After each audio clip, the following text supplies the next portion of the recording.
ሻውሻንክ ሰላም ቤተሰቦች በኮሜንት ላይ በቀጥታ ሻውሻንክ በተባለው መሰረት አስገራሚውን ሻውሻንክ ሪደምፕሽን የሚለውን የእስር ቤት ፊልም ይዤላችሁ መጥቻለሁና እናንተም ቪዲዮውን ላይክ፣ ቻናሉ ሰብስክራይብ በማድረግ ጀምሩ። ታሪኩ የሚጀምረው ሻውሻንክ በሚባል እስር ቤት ውስጥ ነው። ይህ ቦታ በዓለም ላይ ካሉ በጣም ጥብቅ እስር ቤቶች አንዱ ነው። በሺዎች የሚቆጠሩ እስረኞች እዚህ ይኖራሉ እና አንድም ሰው አምልጦ አያውቅም። በጣም ጥብቅ ስለሆነ እድሜ ልካቸውን እዚህ ያሳልፋሉ። እስረኞችም እንኳን ስለማምለጥ ለማሰብ አይሞክሩም። ከዛም ትዕይንቱ ወደ ፍርድ ቤት ይመለሳል።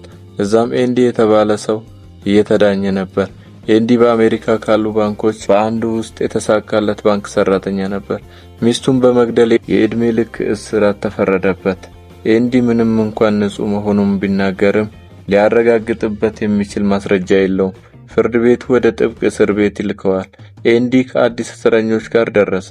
ልክ ወደ እስር ቤቱ እንደገባ የቆዩት እስረኞች አዲሶቹን እስረኞች ማታ ማን እንደሚያለቅስ ውርድር ይጀምራሉ። ሬዲ ከአዲሶቹ እስረኞች በኤንዲ ላይ ይወራረዳል።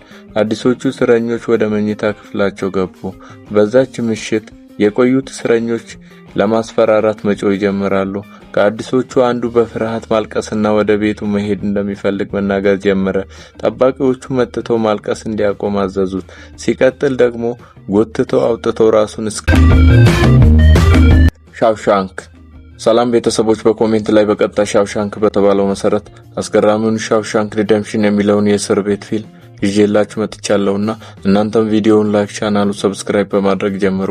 ታሪኩ የሚጀምረው ሻውሻንክ በሚባል እስር ቤት ውስጥ ነው። ይህ ቦታ በዓለም ላይ ካሉ በጣም ጥብቅ እስር ቤቶች አንዱ ነው። በሺዎች የሚቆጠሩ እስረኞች እዚህ ይኖራሉ እና አንድም ሰው አምልጦ አያውቅም። በጣም ጥብቅ ስለሆነ እድሜ ልካቸውን እዚህ ያሳልፋሉ። እስረኞችም እንኳን ስለማምለጥ ለማሰብ አይሞክሩም። ከዛም ትዕይንቱ ወደ ፍርድ ቤት ይመለሳል። እዛም ኤንዲ የተባለ ሰው እየተዳኘ ነበር። ኤንዲ በአሜሪካ ካሉ ባንኮች በአንዱ ውስጥ የተሳካለት ባንክ ሰራተኛ ነበር። ሚስቱን በመግደል የእድሜ ልክ እስራት ተፈረደበት።